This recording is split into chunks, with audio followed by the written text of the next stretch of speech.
Hi everybody, at least I hope there's at least one body.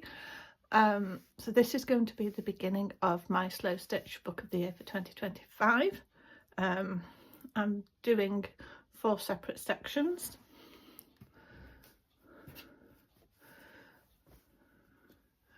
So I've got 4 bits there. You may have seen my tea dyeing experiment video, so that's what this is for.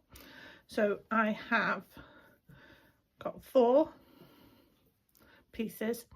I'm mostly going to be stitching this sitting on the sofa, so I don't want it to be too big, don't want to have too much fabric to handle, so I'm going to do each season separately, then join them together at the end. So each set will have the season and then the months, in this case spring and March, April and May. So spring is just going to be the general feeling of the month, so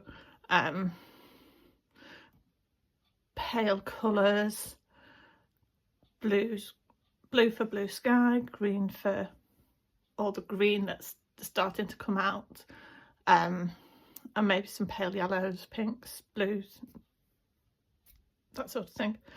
So the first thing I want to do, I don't particularly want to be going over the edges with these, so I'm going to mark, because these will be getting opened out, I don't want to risk losing the seams.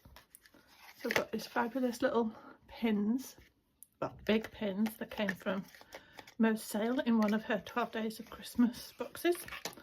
So I'm just going to put 1 on each crease, so I know not to go outside of that crease. Okay.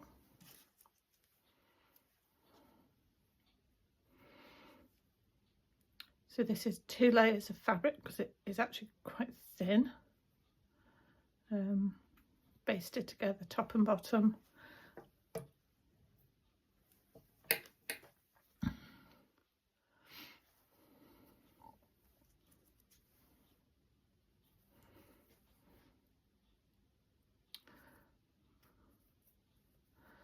Okay, so as I said, this is going to be slow stitch. Now, slow stitch isn't a technique, it's more of an ethos, a way of looking at things, and it really grew out of the repair, reuse, mend and make do.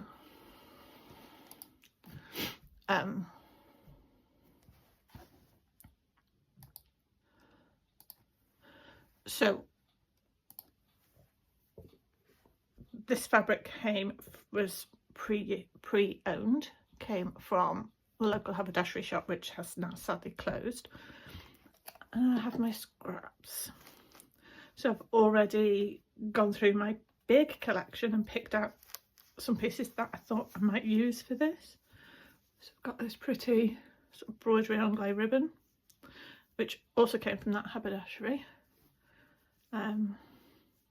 Should be able to use that somewhere. Pale blues, that's really pretty. So this again was pre-owned, I bought it at Retreat. Pretty yellows and pretty greens. I love this green. It probably doesn't show up on camera, but it does have a sheen to it when the light catches it. It's lovely. But the main thing I wanted to use for this is this fabric. Now this came from my friend Helen, who makes some fabulous clothes and other things, underwear, bags. If it can be sewn, Helen will sew it, and I get the benefit of her leftovers. So I'm going to use that. I've got these beautiful bits of sari scraps, lots of pales, some not so pale, but we'll see. Some ribbons. So the technique I'm actually going to use is called fabric collage, and it's very similar to paper collage in that you just lay things on the fabric and layer them up as much as you want. So I'm just going to fit that in here. So this line was drawn on with one of the friction pens. This fabric has been soaked in soapy water. It's been put in boiling tea, or virtually boiling, and it's still there. They are supposed to wash out. For what I'm doing, it doesn't matter because that will be folded that way, so it won't show, but just something to bear in mind. It doesn't always come out. A couple of odd spots, not a problem. Right, so what I'm going to do now is just do some piecing. I should have put my other scissors. Never mind.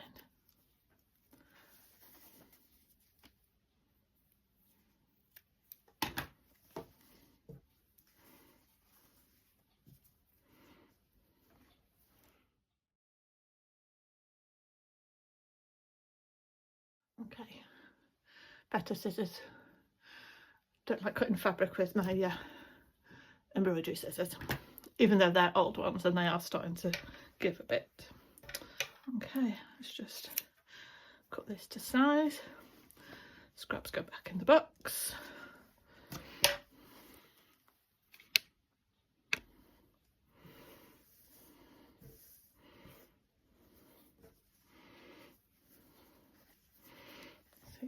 This is kind of t-shirt, cotton jersey t-shirt material, so it does roll.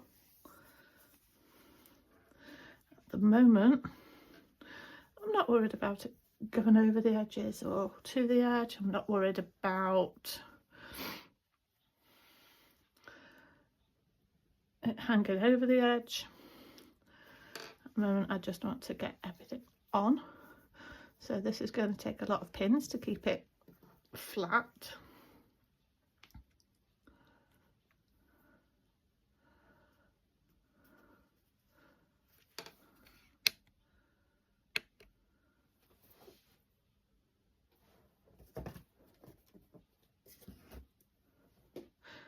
Okay, the light keeps going out, so I'm going to have to come back to this because it's going to need to charge up.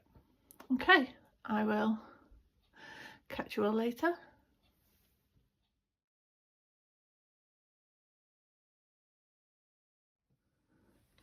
Okay, I'm back. I went ahead and pieced the fabric. So basically, fabric collage is, as with the paper collage, just laying fabrics down to make a picture or a pattern, something abstract, something definite. Now, normally I do abstract stuff, but because of this fantastic sky and cloud fabric, it was just shouting out for a landscape. So I've got a couple of hills. Now, when you look at pictures of landscapes, especially hills, the nearest things to you are darker than the ones behind. So you've got the sky, the hills, a body of water, a lake, a pond, a river, reflecting the sky. I just love this fabric. I had to use as much as I could. More grass, meadow, whatever, and then just some flowery fabric to bring in spring. Now, I will be sort of softening the edges, putting some colours in on here, putting some grass beads, something in here to soften this edge, and there will be different colours, French knots, lazy daisies, whatever. But before I do that, I need to get rid of the pins because they're going to hurt. Now these are tulip applique pins. They're small but they are sharp. So what I'm going to do is invisible basting. Now with most basting, or with the basting most of us know, you take it out. So it doesn't matter if it gets seen because it's not staying. Okay, so when you thread your needle, bring your needle to the thread, not the other way around, and just a small knot. It's essentially a French knot but without the fabric. Now, normal basting is big stitches just to hold the fabric in place. Yeah, I don't do that.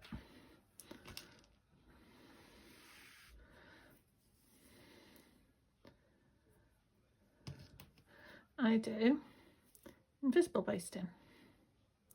It's not completely invisible,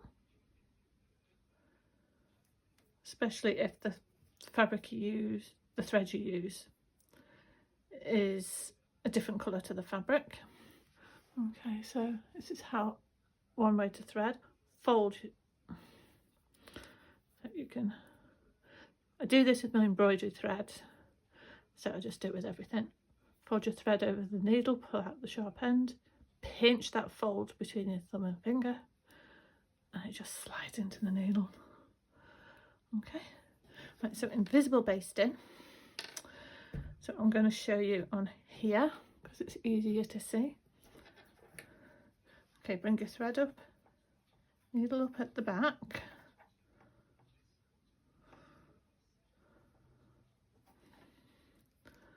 Reasonably close to the edge, make sure you can see. And take a tiny, tiny stitch either forwards or backwards, just a couple of threads of the fabric. Big stitch on the back.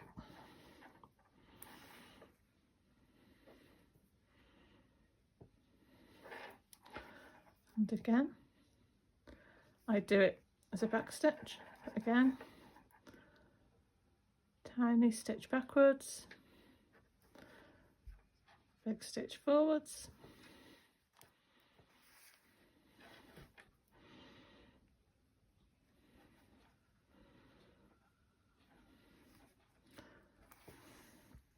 So I will continue that along all the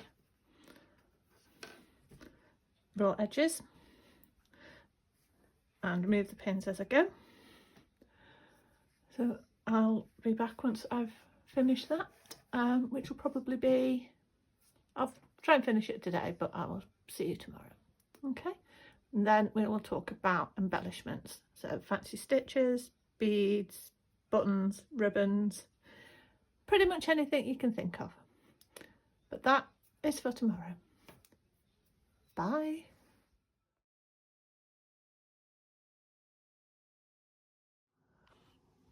Okay, so this is it all basted and ready to go. So yeah, you can see the stitches in some places, but as a general rule they're not obvious. So yeah, all ready for some embellishments. So decorative stitches, beads, buttons, ribbons, whatever comes to mind. So that will be part 2.